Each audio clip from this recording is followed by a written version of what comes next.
उस दिन स्वर्ण लंका पहले की तरह ही अपने वैभव और अभिमान में डूबी हुई थी। ऊंचे ऊंचे स्वर्ण महल, चारों ओर कड़ी सुरक्षा और रावण का अटूट विश्वास कि उसकी नगरी को कोई चुनौती नहीं दे सकता। लेकिन उसी समय एक ऐसा राम भक्त उस धरती पर कदम रख चुका था जो अकेला होकर भी पूरी लंका की किस्मत बदलने वाला था। माता सीता का पता लगाने के लिए हनुमान जी समुद्र पार करके लंका पहुंच चुके थे। अशोक वाटिका में उन्होंने माता सीता को प्रभु श्री राम की अंगूठी देकर उनका संदेश सुनाया और उन्हें विश्वास दिलाया कि प्रभु शीघ्र ही उन्हें अपने साथ ले जाएंगे। लेकिन वहाँ से लौटने से पहले हनुमान जी ने मन ही मन विचार किया कि रावण को श्री राम की शक्ति और धर्म की महिमा का अनुभव करवाना आवश्यक है। यही सोचकर उन्होंने अशोक वाटिका के विशाल वृक्षों को उखाड़ना शुरू कर दिया। देखते ही देखते बगीचा तहस नहस हो गया, फल बिखर गए और पूरी लंका में यह समाचार फैल गया कि एक रहस्यमयी वानर अकेले ही राक्षसों को चुनौती दे रहा है। रावण ने क्रोधित होकर अपने सबसे बलवान योद्धाओं को उसे पकड़ने का आदेश दिया। एक एक करके अनेक राक्षस युद्ध के लिए आए, लेकिन हनुमान जी के सामने कोई भी टिक नहीं पाया। अंततः रावण का पुत्र अक्षय कुमार भी युद्ध भूमि में उतरा, पर महाबली हनुमान ने उसे भी परास्त कर दिया। तब मेघनाथ स्वयं युद्ध के लिए आया और उसने ब्रह्मास्त्र का प्रयोग किया। हनुमान जी जानते थे कि वे चाहे तो उसी क्षण बंधन तोड़ सकते हैं, लेकिन दिव्य अस्त्र का सम्मान करने के लिए उन्होंने स्वयं को बंदी बनने दिया। बांधकर उन्हें रावण की विशाल राजसभा में लाया गया। सिंहासन पर बैठे रावण ने उनकी ओर देखा और गरज कर पूछा, वानर तू कौन है?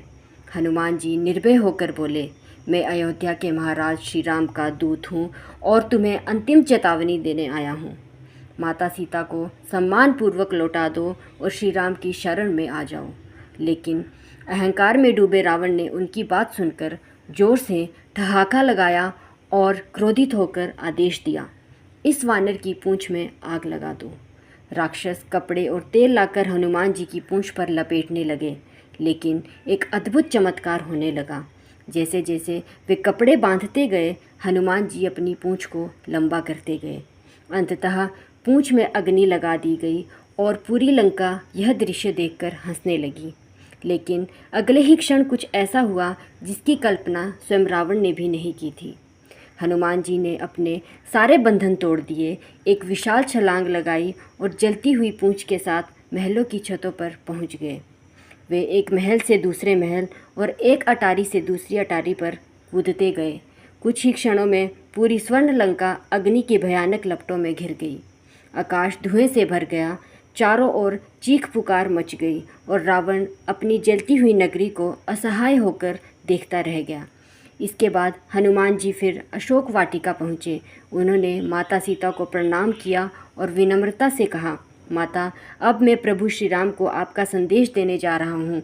माता सीता का आशीर्वाद लेकर महाबली हनुमान एक विराट गर्जना के साथ समुद्र पार करके वापस लौट गए।